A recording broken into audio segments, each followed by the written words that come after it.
À présent, la réaction du président de l'Union sociale libérale. Selon lui, le Conseil constitutionnel sort de son rôle en statuant sur une loi électorale.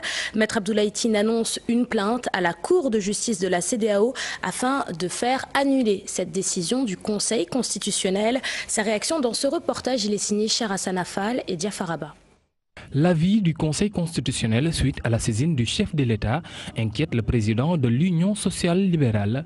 Pour lui, l'institution n'est plus dans son rôle. Nous avons estimé qu'en rendant la décision qui a été rendue, le Conseil constitutionnel sénégalais a tout simplement outrepassé ses pouvoirs parce qu'il ne détient ce pouvoir d'aucun texte de loi.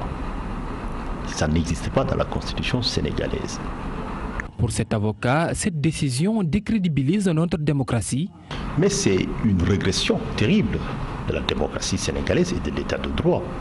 Mais en persistant bien sûr à vouloir coûte que coûte organiser des élections, le régime a pris le pari risqué de délégitimer et de décrédibiliser le Parlement avant même qu'il ne soit élu. Pour annuler l'avis du Conseil constitutionnel, Maître Abdoulaye Tine compte saisir la Cour de justice de la CEDEAO. Nous voulons que le droit soit dit. Le Conseil constitutionnel, ses décisions sont revêtues de l'autorité de la décision, de la chose jugée. Ils ne font l'objet d'aucun recours en droit sénégalais. Mais on dit pourtant que le Conseil constitutionnel est le gardien de la Constitution. Mais qui est le gardien des gardiens?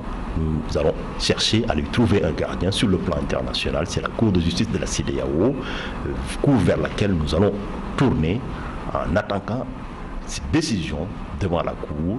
L'Union sociale libérale, qui ne prend pas part aux législatives de ce 30 juillet, fustige la démarche du Conseil constitutionnel et compte sur la Cour de justice de la CEDEAO pour invalider la 13e législature à venir.